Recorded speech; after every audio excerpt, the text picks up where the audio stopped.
Salut chers résilients, j'espère que vous allez bien. Aujourd'hui, je vais partager avec vous une question qui revient très souvent, une question qui m'a d'ailleurs été posée encore récemment par une résiliente lors d'un coaching.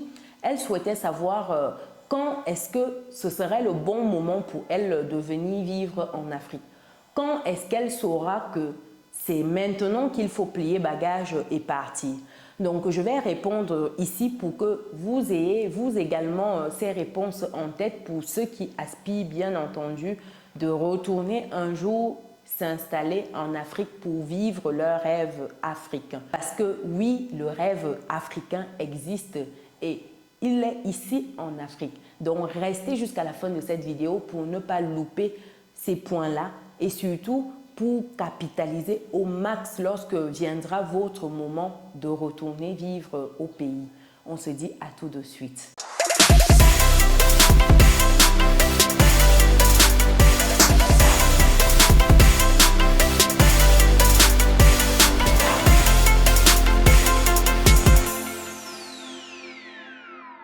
Bienvenue de nouveau sur Business et Réussite, la chaîne qui te permet de muscler ton mindset et tes finances. Si c'est quelque chose qui te parle, alors rejoins dès à présent la communauté des personnes résilientes et pense à lâcher ton pouce bleu en l'air et à partager massivement cette vidéo. Si tu me découvres pour la première fois, je suis Chimène Nana, je suis entrepreneur, je suis investisseur en France et en Afrique depuis quelques années et ma passion au quotidien, c'est de te voir atteindre ton autonomie financière. C'est dans ce sens que j'ai récemment lancé l'Académie des résilients où nous réseautons dans cette académie. Nous partageons des idées business, nous investissons ensemble, nous parlons stratégie immobilière, stratégie financière, nous parlons de projets à lancer ici en Afrique et en Occident également. Nous parlons également énormément de livres. Donc, si ce sont des thématiques qui t'intéressent, rendez-vous sur businessetréussite.com, onglet Académie. Complète tes informations et choisis ton palier. On se donne rendez-vous de l'autre côté de la force. Ceci étant dit, donc revenons à notre sujet du jour qui est celui de savoir quand est-ce qu'on est prêt pour retourner vivre en Afrique. À cette question-là, il faut savoir que vous devez remplir impérativement certains points. Le premier ici, c'est de savoir l'horizon où vous souhaitez retourner vivre en Afrique. Il est question ici d'avoir défini cette période-là. Je ne vous dis pas de marquer, je vais retourner le 4 décembre 2024 exactement. C'est bien, mais vous pouvez vous dire que dans 3 ans, je retourne vivre en Afrique. Dans 3 ans, ça peut être, nous sommes en 2023, ça peut être en 2026. Donc, vous savez que dans l'année 2026, vous allez retourner vivre en Afrique. Ici, il faut savoir que ce premier point est très important parce qu'il va vous permettre de décliner votre stratégie. Parce que si vous avez un horizon de 10 ans, ce n'est pas la même stratégie que vous devez mettre en place pour quelqu'un qui a un horizon de 3 ans, de 5 ans. Parce que votre temps ici est plus réduit. Et dans ce temps réduit-là, vous devez maximiser. C'est pour cela qu'il faut définir son horizon de retour. Si vous pouvez être précis, c'est tant mieux. Précision ici, c'est de se dire le mois, le jour, l'année. Mais si vous n'avez pas ce niveau de précision, le mois et l'année suffisent. Ou alors même l'année seulement, de se dire dans 3 ans, dans 5 ans, dans 6 ans. Et une fois que vous avez défini cet horizon-là, le deuxième point ici, c'est de savoir si vous avez suffisamment de sources de revenus pour pouvoir tenir les premiers mois ou les premières années suivant votre projet. Et se demander si on a suffisamment de sources de revenus, c'est de définir les sources de revenus qu'on a. Si on n'en a qu'une seule, par exemple son salaire aujourd'hui, c'est de se poser la question combien de sources de revenus dois-je mettre en place pour préparer sereinement mon retour. Si vous répondez 3, 4 sources de revenus, une fois que vous avez répondu, il faudra prendre le temps de mettre en place ces différentes sources de revenus dans l'horizon de temps que vous vous êtes fixé. Si vous tenez à avoir 3 sources de revenus, c'est-à-dire par exemple 100 € par mois, chacune de ces sources de revenus, l'équivalent de 300 € par mois, la question à se poser c'est comment je fais pour mettre en place ensuite ces sources de revenus Vous avez 3 ans, si vous vous êtes voté 3 ans, horizon retour. En 3 années, est-ce que je mets chaque année en place une source de revenus ou est-ce que je les mets toutes les 3 en place la première année et je vois comment ça évolue avec les 2 autres années et ça me permet de préparer sereinement d'autres volets administratifs par exemple. Donc ici, vous devez mettre en place plusieurs sources de revenus et être sûr qu'elles fonctionnent, ces sources de revenus-là. Ce n'est pas juste lancer quelque chose et c'est bancal, non. Il faut que ça fonctionne. Donc, c'est le point 2 ici, savoir si vous avez plusieurs sources de revenus. Le point 3, c'est de connaître votre projet localement.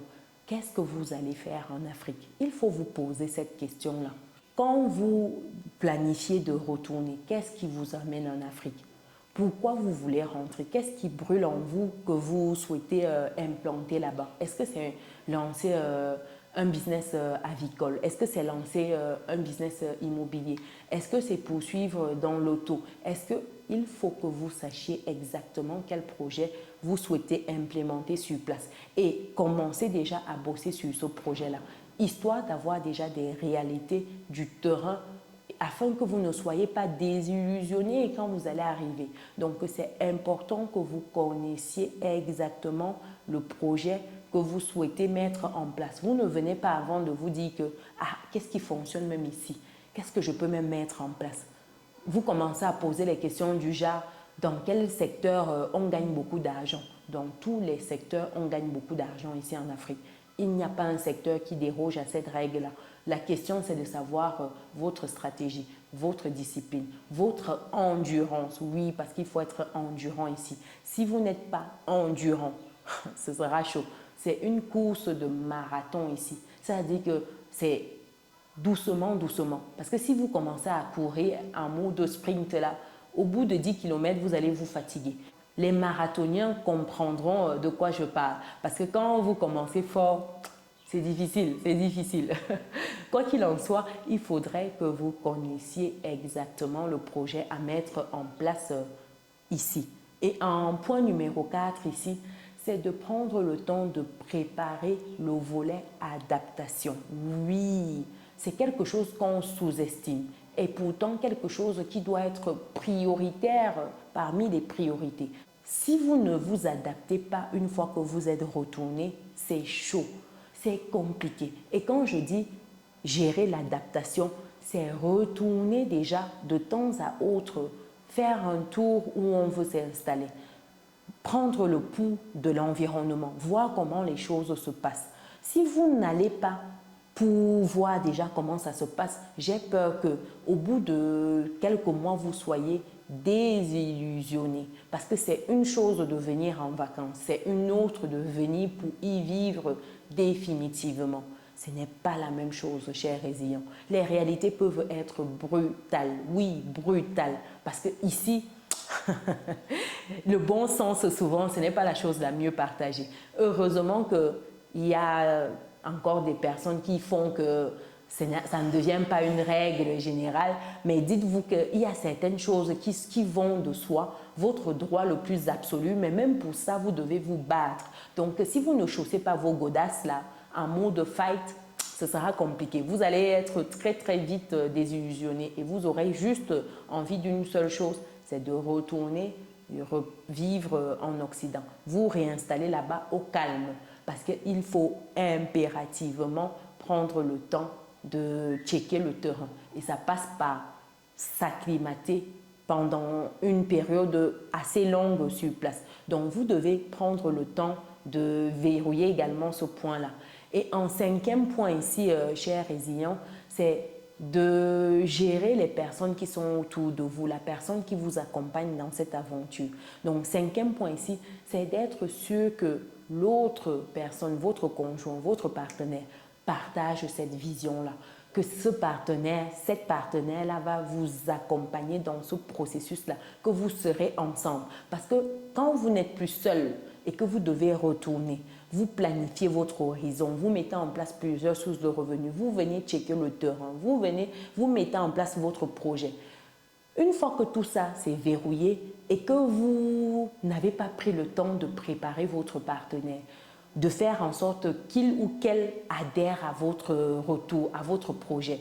Vous n'allez pas faire long feu, sauf si vous décidez de casser le couple. Et l'objectif, ce n'est pas de casser le couple lorsqu'on se lance dans une telle démarche. Donc, il faut prendre le temps de préparer son partenaire ou sa partenaire.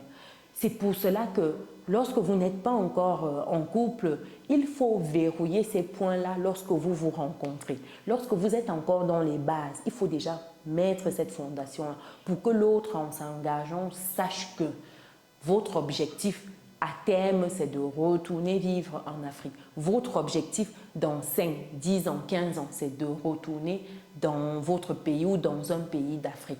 Histoire que la personne ait déjà ça à l'esprit, se prépare déjà. Vous ne devez pas mettre l'autre devant les faits accomplis. Sinon, c'est le meilleur moyen pour que l'autre se braque et que votre projet de retour soit un échec. Parce que oui, on aimerait que ça se passe bien idéalement avec la personne qu'on aime.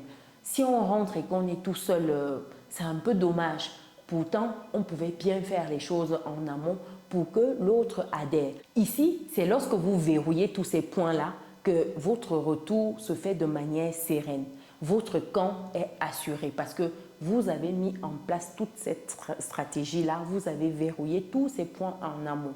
Lors du retour, ce n'est qu'une formalité ce moment-là. Ce n'est que, voilà, il faut passer le cap, quitter d'un point A à un point B, mais ce n'est plus un stress, un saut vers l'inconnu. Oui, c'est vrai que c'est un saut vers l'inconnu, mais ici, vous avez pris le temps de maîtriser certaines variables. Voilà, c'est de ça qu'il s'agit. Donc ici, lorsque vous avez déjà les réponses à toutes ces questions-là, votre camp retourné est juste évident. Pour d'autres, vous aurez fini de tout préparer, tous ces différents points-là. Si vous vous êtes dit peut-être c'est dans 5 ans et vous avez fini tout ça en 4 ans. Mais vous pouvez rentrer. Vous n'allez pas peut-être vous dire que oui, j'attends la 5e année. Non, en 4 ans, si vous avez fini, vous rentrez. Tout comme au bout de 5 ans, vous pouvez n'avoir pas fini de verrouiller tous les points que je vous ai listés. Si ce n'est pas fini, ça ne sert à rien de rentrer juste parce que l'horizon est atteint. Vos 5 ans définis à la base sont atteints. Non, vous prenez encore quelques mois, 1-2 années s'il le faut, pour verrouiller tous les points. On ne rentre pas parce que le jour de rentrée est arrivé, on rentre parce que toutes les conditions sont remplies pour son retour. C'est vrai que tous les feux ne seront jamais ouverts à 100%, mais on rentre parce que la majorité, c'est bon. C'est ça qu'il faut avoir à l'esprit. Le quand rentrer, c'est lorsque vous avez verrouillé tous les points que je viens de vous lister. Dites-moi dans les commentaires si aujourd'hui vous êtes dans ce processus-là et si oui, combien de points vous avez déjà verrouillés? Quels sont les points sur lesquels vous êtes encore en train de bosser? J'espère que cette vidéo vous a plu. Si c'est le cas, pensez à lâcher votre pouce bleu en l'air et à partager massivement cette vidéo car ils sont nombreux qui aspirent à rentrer mais qui ne mettent pas en place les éléments pour favoriser ce retour-là. Donc cette vidéo va permettre aux uns et aux autres d'ouvrir en fait leur esprit et de réaliser que ça se prépare et ainsi ils vont commencer à préparer cette transition-là, ce changement-là. Donc voilà, pour les personnes qui ne sont pas encore dans notre belle communauté, c'est le moment de cliquer sur le bouton qui s'affiche et d'activer la cloche de notification pour ne rien louper des prochaines vidéos qualitatives comme celle-ci qui paraîtront sur la chaîne. Si vous n'êtes pas encore dans notre club business, c'est le moment d'aller sur business-et-réussite.com, onglet Académie. Complétez vos informations et validez votre palier.